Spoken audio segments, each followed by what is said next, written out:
All right, today let's talk winterization. We're doing the reboot today. We did a winterization video for Yamaha boats a few years ago, and it's time for a refresh. A lot of things have changed over the years. Let's talk about that.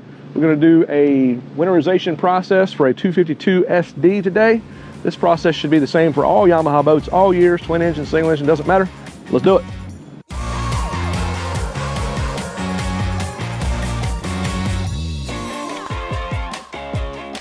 Hey folks, Will Owen here, JetBoatPilot.com. So as we get started with this winterization process, before we get started, I want to show you a couple of things you're going to need in order to winterize your Yamaha boat.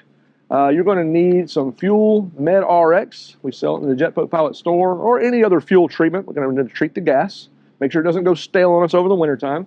You're going to need some Yamalube store-right fogging oil, again in the JetBoatPilot store. Both of these items, we'll put a link in the description below so you can find those easily. You're going to need a little handy-dandy tool, screwdriver, something to open up each of your little canisters here. Fresh water with your flush out port or your saltwater flush port handy. And you're going to need to go get some gas. We're going to fill our gas tank up. And that's it. Those are the things you're going to need. I'm going to start this video by saying some are going to question right up front, especially those northerners, why don't you have antifreeze?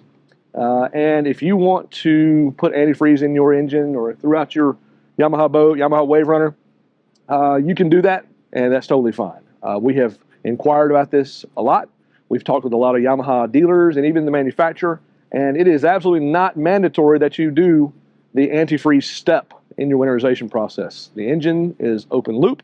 The exhaust is open loop, meaning that if water were inside the engine and it were to freeze, it's not going to harm anything because the whole system's open loop. It's not sealed. If you remember when you were a kid and had a hard freeze and they said, go outside and turn the water faucet on, let it drip. That way you don't have the pipes busting on you. It's the same principle applies here.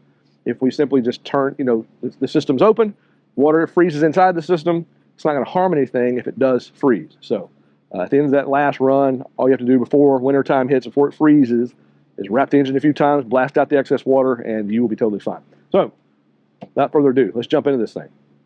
We're going to add Fuel Med RX into our fuel tank as our first step. Our fuel tank today is probably down around, I don't know, a quarter tank or so. And we are going to put in some fuel stabilizer. The newer boats, like this one today, we're on a 252 SD. This is a 2021 model. These boats have a 75-gallon fuel tank. And as such, we're going to have 5 bottles of Fuel Med RX. Now, if you don't have Fuel Med RX, just look on the side of the bottle, make sure that it says it's going to treat up to 75 gallons or have enough to treat up to 75 gallons. So we have 5 bottles a day. It's basically 16 ounces. When you're doing winter storage like this, it's basically 1 ounce per gallon. Whereas if it is usage during the year, normal usage, it's typically 1 ounce per 3 gallons. So it's a little bit different. So right away, we'll go ahead and fill this up. Squeeze it until it's full here. Dump it straight into the tank. All right, on our last bottle here, maybe handy to have your funnel handy and also keep a rag handy just in case you spill any. We've had to kind of dab on this a little bit. These bottles, these individual dispenser bottles like this can be a little bit of a chore to do 5 at one time and emptying the entire contents, So maybe having a funnel handy. Also, if you got a real sharp knife, you want to cut off the top of this bottle here and pour it into a bucket or into a dispenser. Maybe a little bit faster and easier than doing it this way. Again, we do have the larger bottles, and I'll put a link to that in the description below as well, so you can buy the bigger container. If you buy a winterization kit from us, it's going to come with these little guys, but if you buy the big bottles, maybe second time or whatever, it'd be easier to buy the bigger one. The reason we use these smaller bottles is because we sell a variety of kits to a variety of types of boats that have varying gas tanks, so this is always easier to stock the smaller bottles. All right, we don't have to get every drop because this is a little bit more than we needed. We're good. All right, now we don't have enough gas in this boat to store it. I want to say this, it's important to fill the gas tank 7/8 full, not full. The reason we do 7/8 full is because these boats have a vent, a blow-off vent on the side, and if the temperature fluctuates and the gas inside the tank expands, it's going to cause this blow-off vent to open, and then you're going to have gasoline trickling down the side of the boat. That can be harmful to graphics, to impact graphics, and other things. So it's best to be 7/8 full. So we've already calculated how much we need. Let's go get some gas. And while we're actually on the way to get gas, what's really cool is all this movement, sloshing around, is going to stir up the Fuel Med RX, and then adding the gas at the end there is going to mix it all up well. So,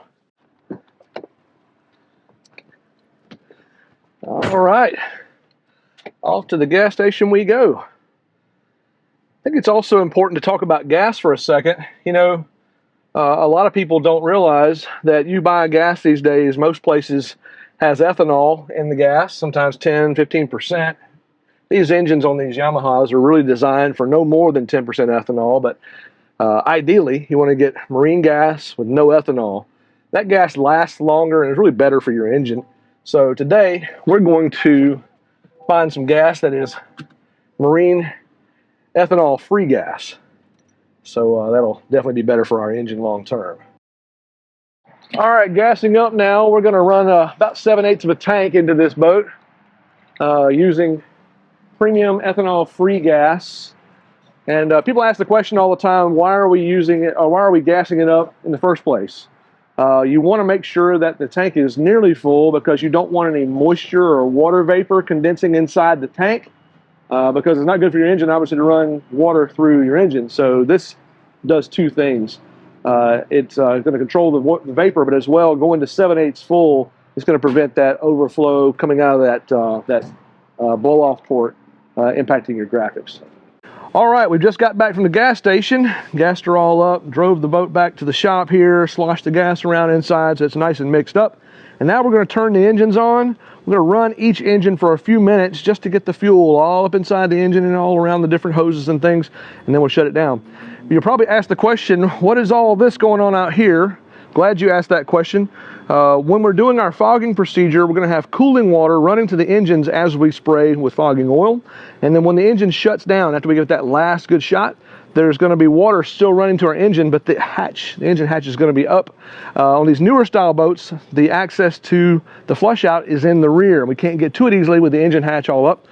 So we're going to do something a little trick today. This will be your pro tip for this video. Get yourself a ball valve, some kind of easy shutoff valve, and a little extension hose there so that it's very easy to turn the water off.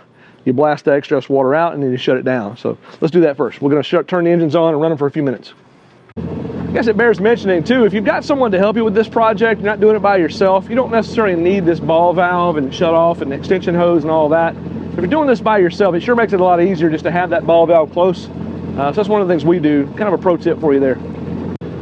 If this footage has been helpful to you, I want to ask you a favor.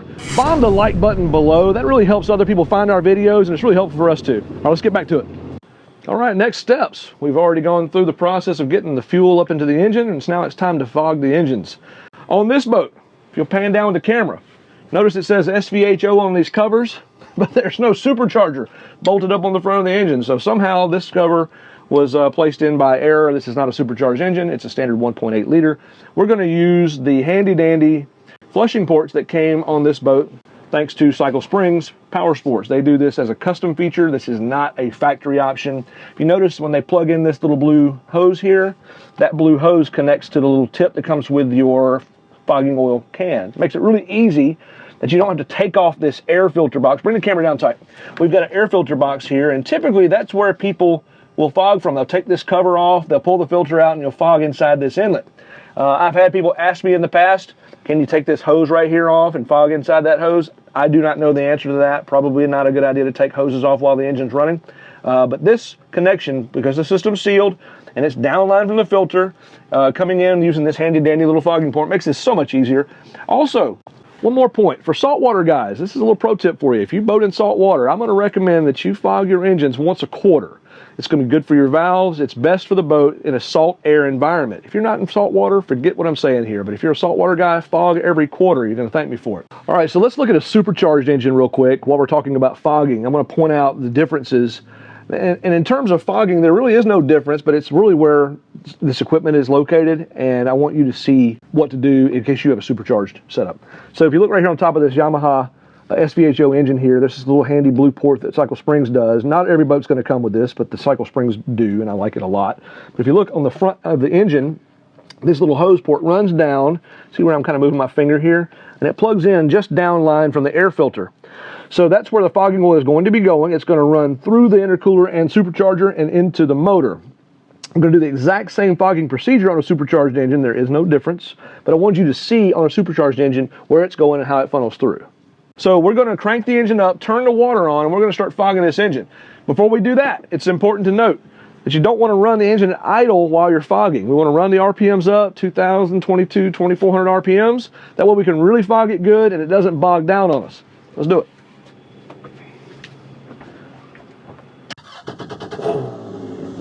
Engine started. I'm going to turn our cooling water on.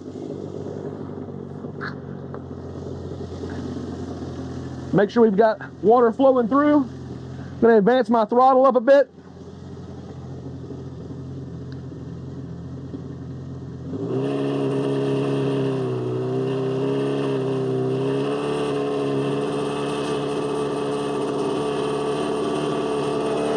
$2,200, $2,300. Pull the little cap.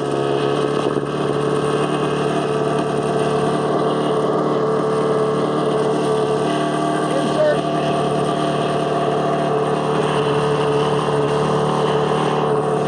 Press spray.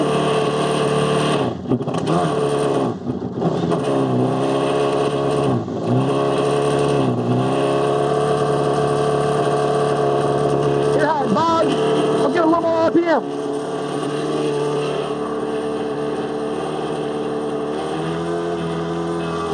At 2,500.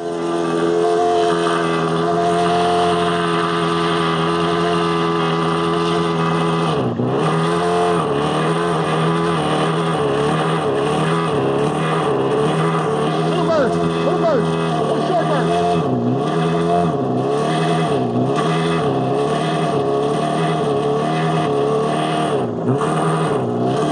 What we're looking for is a little bit of smoke out the back.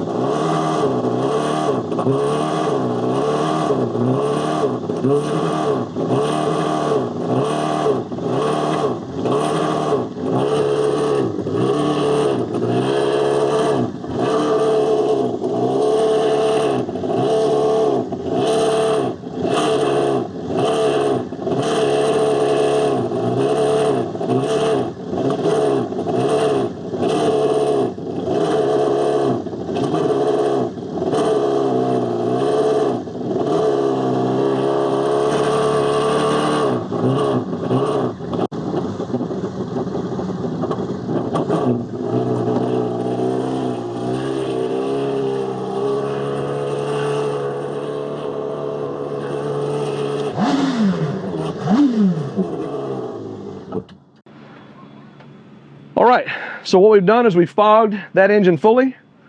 We ran it until we saw smoke billowing out the exhaust. After we saw the smoke billowing out, I gave it one real good strong shot. I turned my water off. I wrapped the throttle a couple of times. That blows out the extra water that's in the exhaust box and kind of frees the system of any excess water. And then we shut the engine down. That engine is now fully fogged, ready for winter. We're going to repeat that same procedure on the second engine, exactly the same way. If you have fresh water on the boat, such as this boat has a freshwater shower, you may want to consider just maybe opening one of those lines, so in case there is any sort of pressure buildup or freezing water that it might cause issues there, or just pull the water out, pump it all out and just let it be empty over the winter. That'd be fine too. But that's basically it. We've treated our gas, we've sloshed it around, we got engine, gas up in the engine, we've fogged the engines well. That's all you need to do. If you want to put antifreeze in the engine, you're more than welcome to. It's not going to hurt anything, but it's an unneeded expense, to be honest with you. All right, well, that's it, guys. We really appreciate you watching this video. We hope it was helpful to you. Once again, if this video was helpful, hit the like and subscribe button below. It really helps us a lot, helps folks find these videos, and that's what we want to do. So we appreciate you watching. Have a great day.